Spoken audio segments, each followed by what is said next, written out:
Hello world, this is Vinny L. Once again, bringing you the best podcast in the world.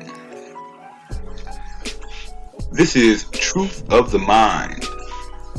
Here we delve into the history, the law, the politics, the etymology, the research, and we try to dig deeper into relevant topics in today and yesterday. Today, I wanted to discuss something I like to call an identity crisis, or the illusion of inclusion. You know, today's world, most all people subscribe themselves to either brand names or labels, misnomers, things that we call collective groups of people in order to get an idea of their characteristics. We know about the typical brands and labels: white, black, Negro, Caucasian, Hispanic, Latino, Arab, Asian, African, European. You know, we have so many different names and labels we use. Sometimes we forget the whys, the where did these names come from? Why do we use these names? Who created these names? Who was the first to use them? These are all important facets when thinking about identity, and this is why I wanted to speak on identity. Identity is a very fickle thing. It's really dependent on the individual what an identity is. To each and every person, an identity can be different. Identity can make you into the greatest person on the planet, a king, a god. Identity can also make you into the mud, the dirt, the dung of the planet. What you call yourself is very important. We all know about some of the psychological research studies used to determine race and to determine the effects of race and putting identity brands on people. There's a famous, very famous study where, two young girls, one of Caucasian descent, one of Negro descent, were both given dolls where they were portrayed with different colors. The little girls saw that the doll with the white skin was considered beautiful, yet the ones with the dark-skinned dolls, were seen as ugly. This is a perspective thing. This tells us a lot about how people perceive identities and how people perceive themselves when labeled with these misinformed identity labels. Now let's break some of this down. What are some of the terms that we use, and why do we use them? I like to dig into the etymology of all things. To me, etymology needs to be a foundational science used by all people, because that will really give us an idea of the history. It'll give us an idea of the cultural influences that word may have taken on. Words don't just come out of nowhere. They're developed over a millennia. So let's start off with something simple. Start off with black. I hear a lot of Moors. I hear a lot of Indians, little Hebrew Israelites, a lot of people online talking about black. We know black. Black is a color. It's an adjective. The etymology of black goes back to Blake, black, and bleg, Old English. Blake means to absorb all light. Black means bright, glittering, pale.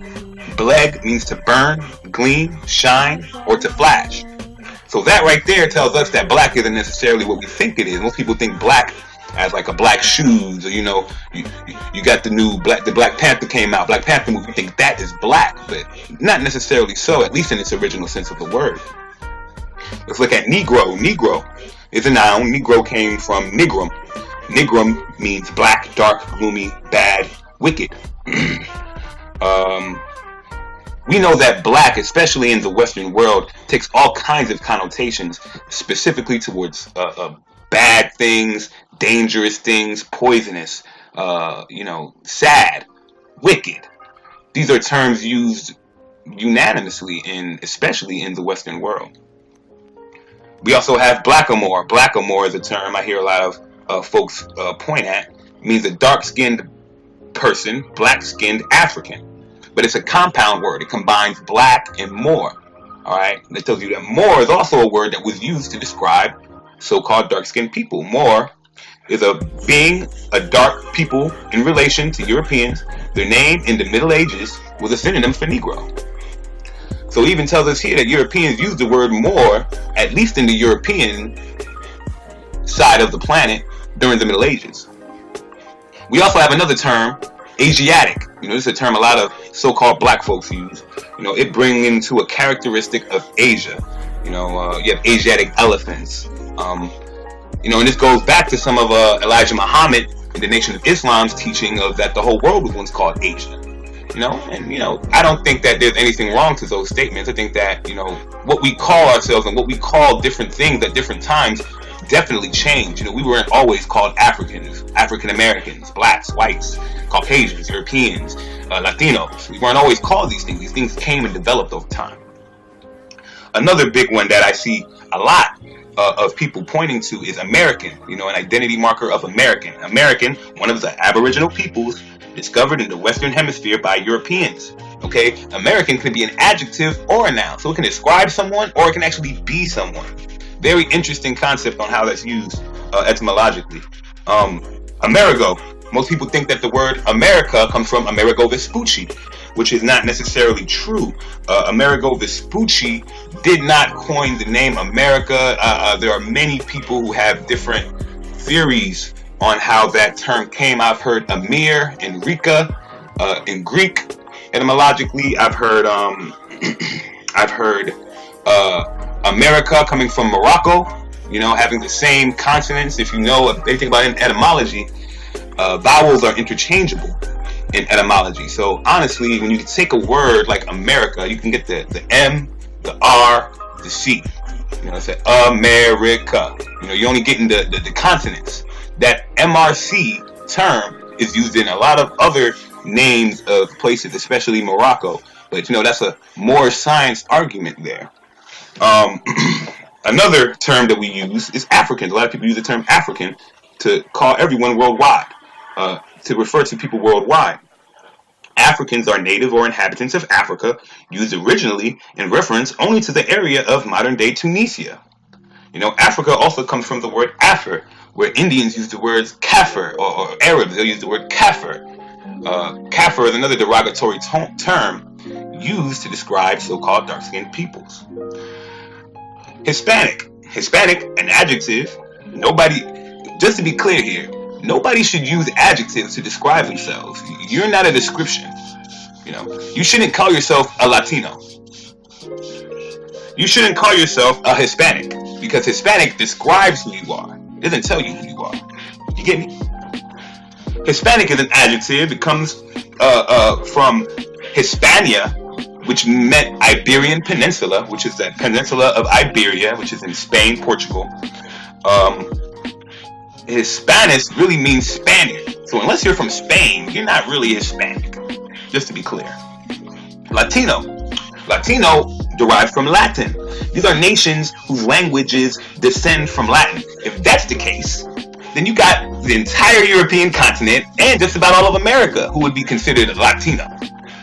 Latin is the language of the Romans. Alright? Another term used is Arab. I hear a lot of people pointing at Arab as a term. Arab is a language. Arabic is a language. But Arab, as a noun, meant an inhabitant of the desert. It comes from the word Arabs. But it is one of the native people of Arabia and surrounding regions. These aren't necessarily people because of how they look. They're people because of where they live and what they speak. Arabs are inhabitants of the desert. It doesn't say anything about what they look like. I just want to make that clear. We also have native.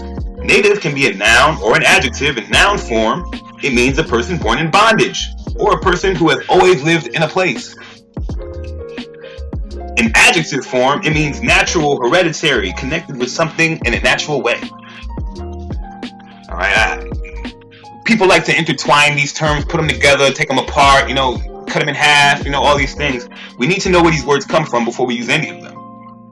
Another word used is aboriginal, aborigine. Aborigine is a noun. Aborigine is the noun form. Aboriginal is the adjective form. Aborigine means been in a land since earliest times. Aboriginal means the first, earliest, existing from its beginning. I've also heard people talk about how Aboriginal, the word abor, is part of the word Aboriginal. AB, the prefix, has a negative meaning attached to it. So a lot of people have seen Aboriginal as meaning not original. Take that as you will. Also, we have mixed. Mixed, we know that is just miscegenation. That's a blending. But mixed honestly means to throw into confusion.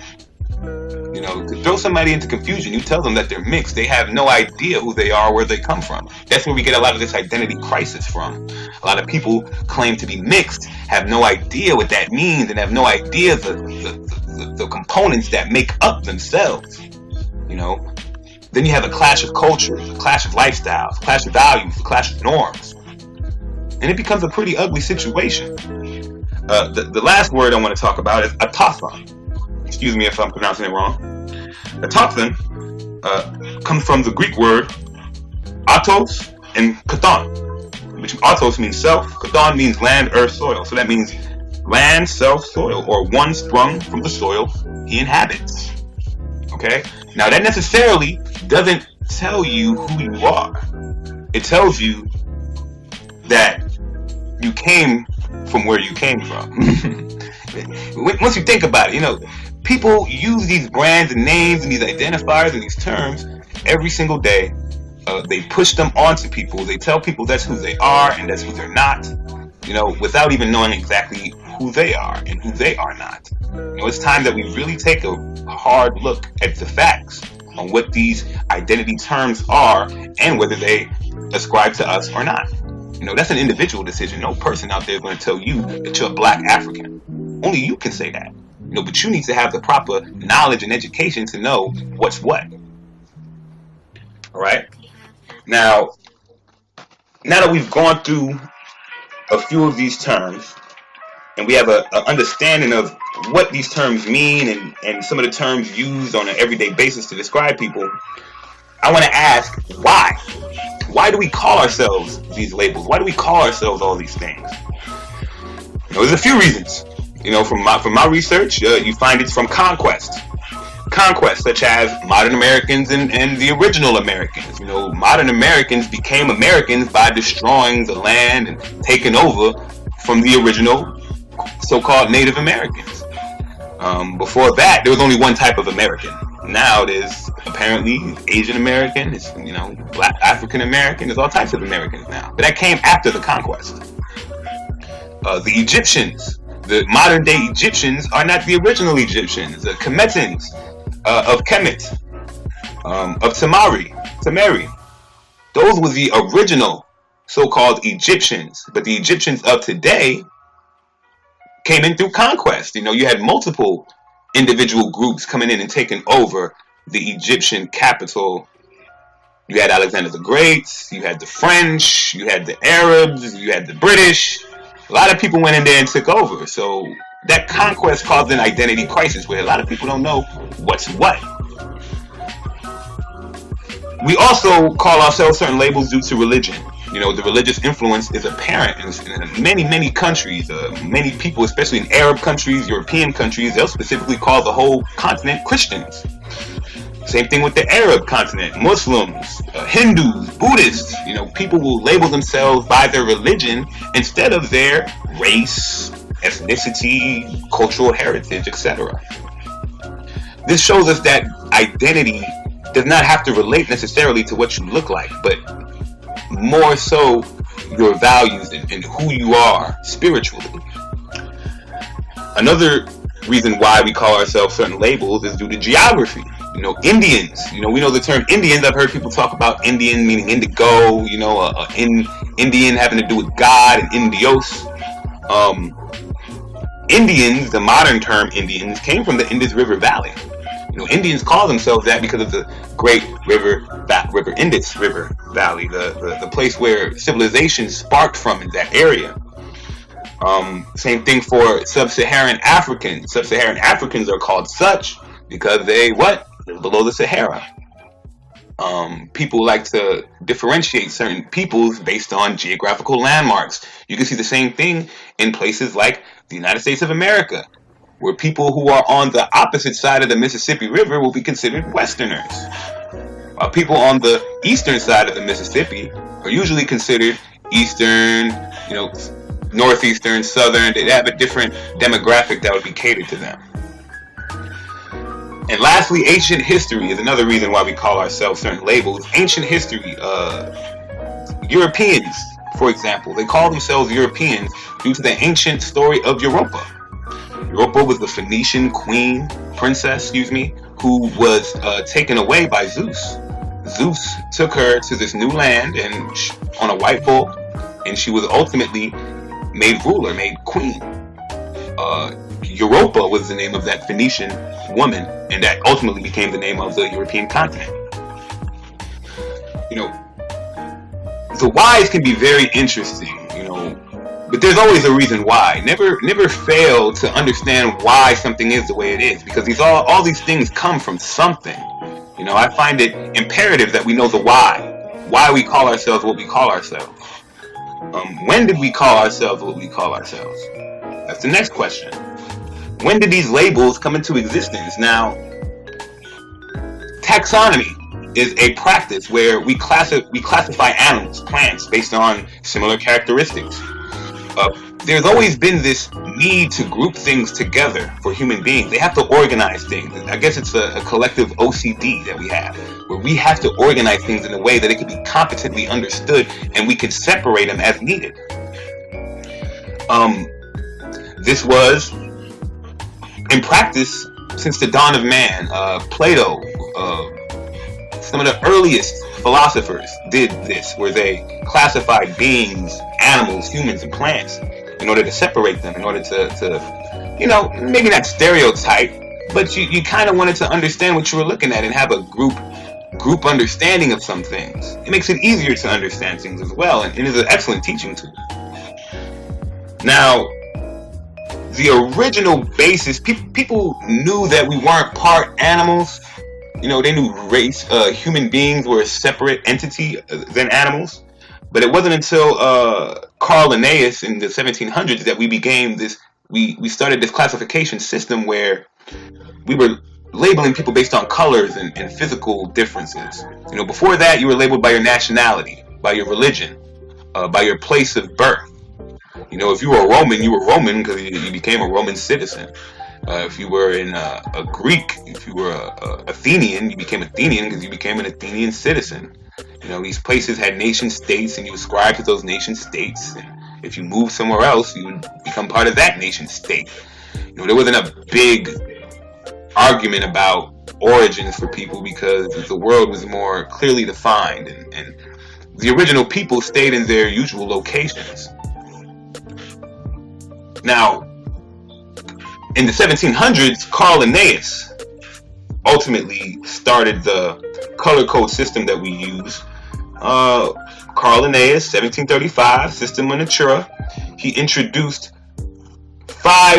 four terms that would come to become the basis of what we call all peoples. You had Homo Europaeus albicans, Americanus rubescens, Asiaticus fuscus, and Africanus niger.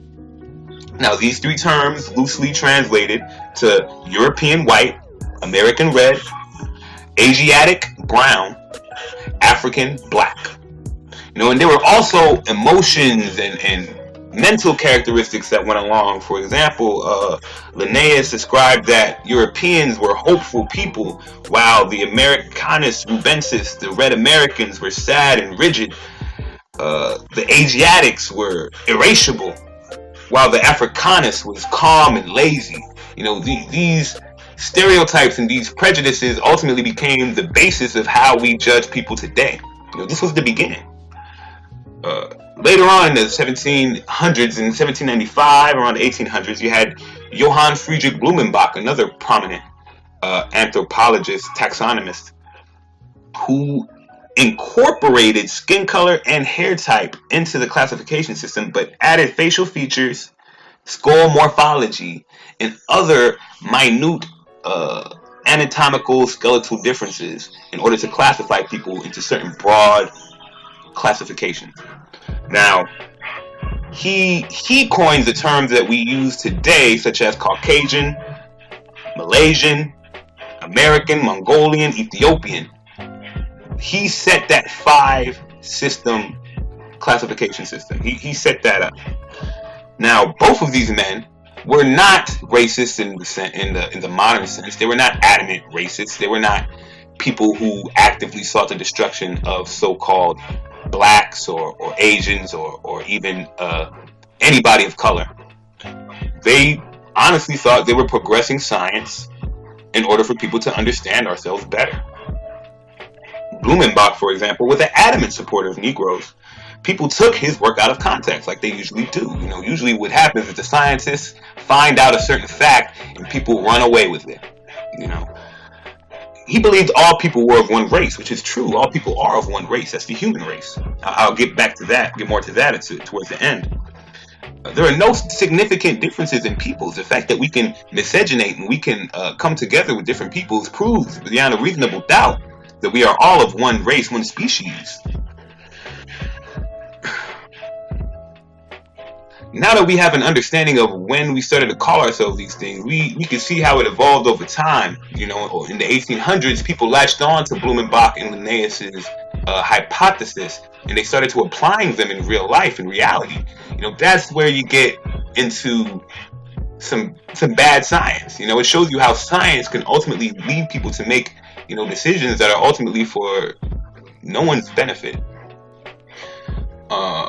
You ultimately got the black codes. The Christian black codes began to become in use in the 1700s. Jim Crow laws later. But laws were enacted that used these classification principles in order to group these people. Some people fell into these groups and they did not belong with these groups. Some people belonged in more than one group, so they really didn't know where to fall. You ultimately got the one drop rule becoming a major thing in America, where it didn't matter how much of a different race or different peoples you had mixed within you, as long as you had a little bit, as long as they could trace it back, period, you were not considered to be a Caucasian. And in many countries, the national citizenry became convinced that only whites could be proper citizens. White, especially used in naturalization and in citizenry and in the law, has many terms, has many layers to it. White is a status, it's not a people. Black is a status, it's not a people. The Naturalization Act clearly defines who white persons are and who are not white persons. I think if more people spent the time to read and look up some of these terms that we use to understand why they're used, we probably wouldn't be using them. Now, why do we use these terms? What I've come to find out is that we use a lot of these terms mainly to ally ourselves with certain groups of individuals. There is racial allegiance, whether it's conscious or subconscious. People tend to move towards people who look like them, who act like them, who do the same things that they do. And this isn't to say that people are inherently racist or that people are inherently against people who don't look like them. But what I find is that usually people tend to understand more coming from a certain demographic. I had a recent conversation with a white woman, and so-called white woman, and she had a very emotional response to how some so-called white children were being treated in a protest. A few weeks ago, to anyone who is not aware, there was a protest on Washington, D.C. There was a Native American man banging a drum in front of a young Caucasian male who was wearing a Make America Great Again hat. The news stories took it out of context, of course, and they turned it into something that necessarily wasn't the case. But what I found interesting was the reaction from many white people, and this so-called white woman especially, how they felt emotional about how that child was being attacked. He was being racially profiled. There was a group of black Hebrew Israelites there as well. And let's not pretend that the Hebrew Israelites know what it's like to show a little restraint. They went full force, and they talked about some things that are true, some things that may be untrue, but they came out and said some very harsh things to the young Caucasian males.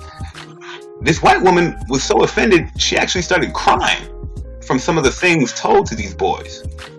What I found disturbing was that these children who were being thrown, verbally abused, if that's the case, at least they had the chance to walk away from that encounter. There are many black children, Hispanic children, Arab children, Asian children who are killed mercilessly, and they don't get a chance to have that remorseful type of attitude towards them. And another thing, I don't think that white woman has ever felt any remorse about any young child that was not of the same race as her. Once I told her about herself, she ultimately called me ridiculous, said that that's ridiculous to state, but it was apparent by her reactions. You can talk a good game, but your reactions say a lot more. So it's nice to think that people, they care about all people, but let's be honest, people care about their families first, the people who look most like them, the people who are with them, the people that they know are theirs. Their people. This goes back to the illusion of inclusion. Many people have this illusion that they're included in certain groups when really they're not. And it's based on what these labels really are. People just like to pay lip service, not necessarily knowing what they're ascribing to. It even happens on the political aisle where people claim to be Democrats, but they don't know what democracy means. All right, they don't know the history of democracy and how the United States was not founded on democracy. Please check out Truth of the Mind, episode 2, for more on democracy being an illusion, a fake, a farce. You also got on the opposite end of the political side with Republicans who ascribe to the name Republican while not ascribing to the Republican form of government originally given to us by the United States Constitution. These people are claiming to be things that they are not. Alright. Now, what are some solutions? What are some solutions that we can do? I'm a problem solution type of guy. I want to find out solutions to these issues. The first solution is we got to stop calling people colors. We gotta stop calling people colors. This whole race idea has been debunked since the 90s. Actually, I have a organization here. This is probably the largest United States-based organization. This is the American Anthropological Association. It's the world's largest association for professional anthropologists with more than 10,000 members based in D.C. The association was founded in 1902. Covers all four main fields of anthropology, cultural, biological, physical, archaeology, and linguistic. Alright? So they're coming from all fronts here. They put out a statement on race in 1998. I'll try to be brief, but I want to give y'all a real idea of what we're dealing with here. In the United States, both scholars and the general public have been conditioned to viewing human races as natural and separate divisions within the human species, based on visible physical differences. With the vast expansion of scientific knowledge in the century, however, it has become clear that human populations are not unambiguous, clearly demarcated, biologically distinct groups. Let me repeat that. It has become clear that human populations are not unambiguous, clearly demarcated, biologically distinct groups. Evidence from the analysis of genetics indicates that most physical variation, about 94%, lies within so-called racial groups. Conventional geographical racial groupings differ from one another only in about 6% of their genes. This means that there is greater variation within racial groups than between them. Let me read that again. There is greater variation within racial groups than between them. In neighboring populations, there is much overlapping of genes and their phenotypic expressions. Throughout history, whenever different groups have come into contact, they have interbred. That continued sharing of genetic material has maintained all of mankind as a single species. Alright, historical research has shown that the idea of race has always carried more meaning than the mere physical differences. Indeed, physical variations in the human species have no meaning, except the social ones that humans put on them.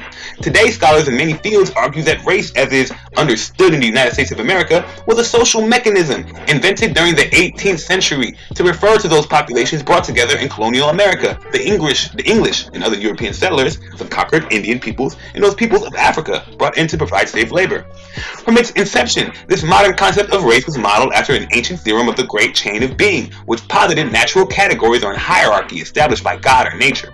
Thus, race was a mode of classification linked specifically to peoples in the colonial situation. It subsumed the growing ideology of inequality, devised to rationalize European attitudes and treatment of the conquered and enslaved peoples. Proponents of slavery in particular during the 19th century used race to justify the retention of slavery. The ideology magnified the differences among Europeans, Africans, and Indians, established a rigid hierarchy of socially exclusive categories, underscored and bolstered unequal rank and status differences, and provided the rationalization that the inequality was natural or God-given. The different physical traits of African Americans and Indians became markers or symbols of their status differences. The different physical traits, I'm going to repeat it. The different physical traits of African Americans and Indians became markers or symbols of their status differences. It's not about race, folks. It's about status. Ultimately, race was an ideology about human differences was subsequently spread to other areas of the world. It became a strategy for dividing, ranking, and controlling colonized peoples used by colonial powers everywhere. But it was not limited to the colonial situation. In the latter part of the 19th century, it was employed by Europeans to rank one another and to justify social, economic, and political inequalities among their people. During World War II, the Nazis under Adolf Hitler enjoyed the expanded ideology and race and racial differences and took them to a logical end. The so-called extermination of 11 million people of inferior races and other unspeakable brutalities of the Holocaust. Alright, at the end of the 20th century, we now understand that human cultural behavior is learned, conditioned into infants beginning at birth and always subject to modification. No human is born with a built-in cultural language. Our temperaments, dispositions, and personalities, regardless of genetic propensities, are developed within sets of meanings and values that we call culture. Studies of infant and early childhood learning and behavior attest to the reality of our cultures informing who we are. It is a basic tenet of anthropological knowledge that all normal human beings have the capacity to learn any cultural behavior. The American experience with immigrants from hundreds of different languages and cultural backgrounds who have acquired some version of American cultural traits and behavior is the clearest evidence of this fact. Moreover, people of all physical variations have learned different cultural behaviors and continue to do so as modern transportation moves millions of immigrants around the world. How people have been accepted and treated within the context of a given society or culture has a direct impact on how they perform in that society. The racial worldview was invented to assign some groups to perpetual low status while others were permitted access to privilege, power, and wealth. The strategy in the U.S. has been that the policies and practices stemming from this worldview succeeded all too well in constructing unequal populations among Europeans, Native Americans, and peoples of African descent. Given what we know about the capacity of normal humans to achieve and function within any culture, we conclude that present-day inequalities between so-called racial groups are not consequences of their biological inheritance, but products of historical and contemporary social, economic, educational, and political circumstances. Alright, I hope y'all are taking in.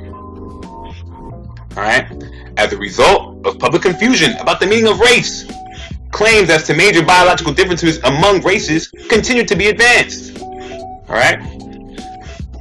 The AAA told us this over 20 years ago. Yet people are still claiming these labels and these brand names.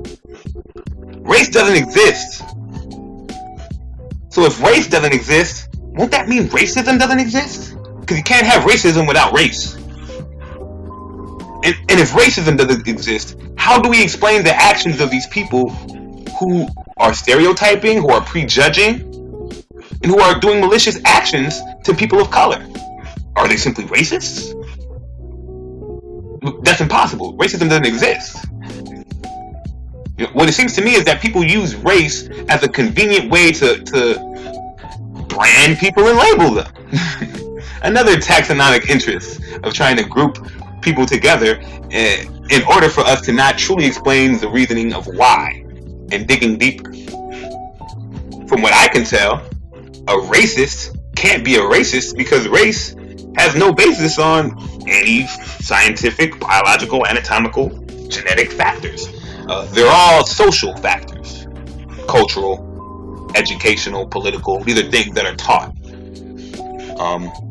I hope that this gives you a better idea about race in and of itself, and that the illusion is that we're all included in these group name labels and races. People need to stop feeling the need to find one word to define who they are, because there is no one word to define who we are. We are an expression of ideas and differences and values, systems that have come from our past and from the present. We need to understand who we are and try not to perpetuate these false names and labels that are used only to divide. Alright, y'all, this is Vinny L. Just wanted to bring y'all some prudent information. Please follow me on Instagram at VKid_, VKID_. You can also check me out on Facebook with Vinny L. Please subscribe to the SoundCloud, Vinny L, Truth of the Mind. We out.